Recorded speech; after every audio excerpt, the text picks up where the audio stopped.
Pada kesempatan yang berbahagia ini, saya ingin menyampaikan beberapa hal yang terkait dengan pembangunan desa-desa di Indonesia yang menjadi tugas dan tanggung jawab kita semua sebagai warga bangsa. Namun demikian, secara khusus Kementerian Desa, Pembangunan Daerah Tertinggal dan Transmigrasi mendapatkan amanah untuk melakukan konsolidasi pembangunan desa, percepatan pembangunan desa dengan berbagai sumber daya yang tersedia, termasuk di dalamnya adalah sumber daya dana desa.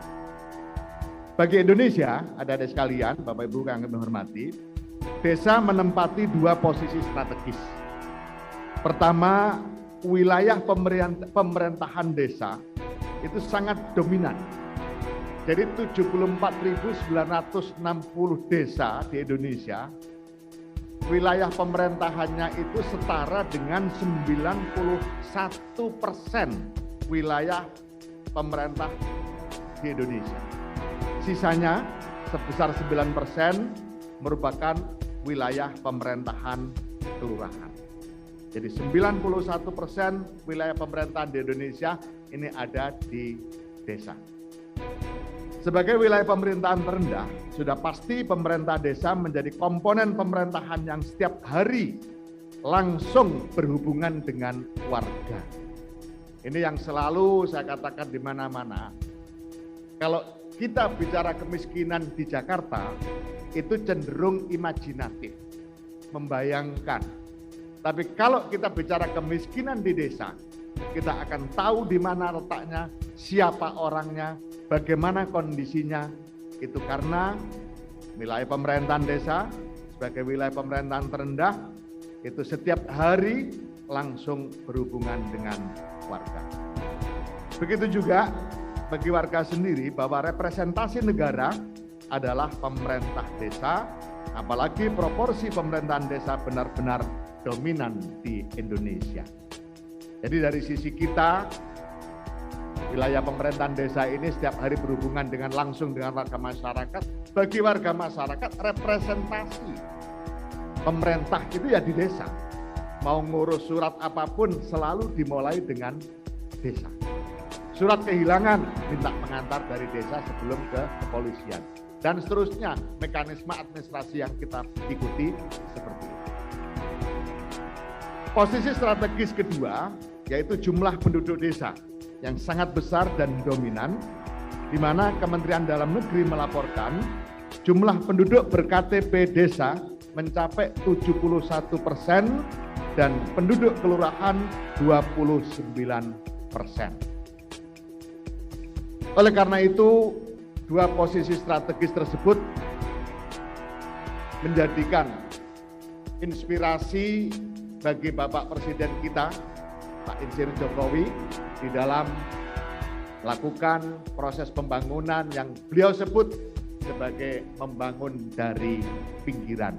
Jadi narasi yang beliau sampaikan begitu luar biasa, sangat realistis, bahwa membangun Indonesia dari pinggiran adalah sebuah langkah yang sangat tepat dan efektif. Karena itu tadi 91% kewilayahan ada di desa, 71% penduduk Indonesia ada di desa.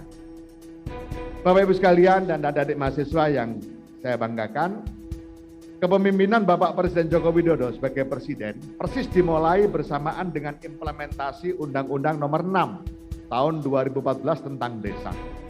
Undang-Undang desa ini menciptakan paradigma baru melalui dua asas penting, yaitu asas rekognisi dan asas subsidiaritas. Di mana asas rekognisi menjadi tugas negara serta pihak lain di luar desa untuk mengakui keberadaan desa. Negara menunjukkannya dengan memberi kode wilayah kepada seluruh desa, diikuti menyalurkan dana desa kepada 100% desa-desa di Indonesia. Ini asas rekognisi. Sampai tahun 2021, dana desa yang disalurkan ke desa-desa dari APBN sekitar 400,1 triliun Itu duitnya Pak Prima yang dikirim ke desa-desa mulai 2015 sampai dengan 2021. Luar biasa besarnya. Dan itu pertama kalinya terjadi sejarah di Indonesia. Dan kelihatannya di dunia pun dana yang disalurkan ke desa terbesar itu juga ada di Indonesia. Kita bangga Indonesia, kita dari desa. Yang kedua, asas subsidiaritas, memberikan kewenangan desa untuk menjalankan tata pemerintahan, pembangunan, pembinaan masyarakat, dan pemberdayaan masyarakat sesuai keputusan musyawarah desa. Musdes menjadi forum tertinggi pengambilan keputusan desa. Di dalamnya diputuskan RPJM desa, APB desa, kegiatan pemanfaatan dana desa, dan sebagainya. Ini Bapak Ibu sekalian, yang kemudian secara bertahap kita menyaksikan dan melihat secara langsung keberadaan desa yang memiliki kemampuan untuk mengurus dirinya sendiri dengan baik. Contoh yang paling sederhana dan paling bisa kita ukur adalah pendataan penerima bantuan langsung tunai desa. Karena ada COVID-19, Pak Presiden menginstruksikan agar sebagian dana desa digunakan untuk BLT. Siapa sasarannya? Mereka yang terdampak COVID-19, yang kehilangan mata pencaharian, yang belum mendapatkan jaring pengaman sosial apapun, apakah itu BKH, bantuan sosial tunai, ataupun jaring pengaman sosial dari APBD provinsi maupun APBD kabupaten. Karena sasarannya adalah orang-orang yang baru terdampak terkait dengan COVID-19, maka mau tidak mau pemerintah desa harus melakukan pendataan. Nah, ini pendataan terhadap siapa yang berhak. Itulah makanya kemudian kita bikin regulasi, pendataan dilakukan oleh relawan desa lawan COVID-19, dilakukan berbasis RT. Kenapa RT? Karena RT jauh lebih simpel, lebih kecil, lebih mudah untuk dipetakan kondisi warganya. Dan didata oleh 3 orang relawan desa lawan COVID yang berasal dari RT setempat. Narasinya adalah ketika yang mendata adalah warga RT setempat, kemudian tidak sendirian, maka validitas atas pendataan insya Allah kita yakini kebenarannya. Bapak Ibu sekalian dan adik-adik mahasiswa yang saya banggakan, dalam perjalanannya setelah mereka melakukan pendataan dengan kriteria-kriteria tadi, bukan berarti kemudian selesai. Kenapa didata oleh orang 3? Narasi saya sederhana. Kalau 1 orang mengatakan si A itu layak menerima BLT dana desa, belum tentu memiliki validitas yang tinggi.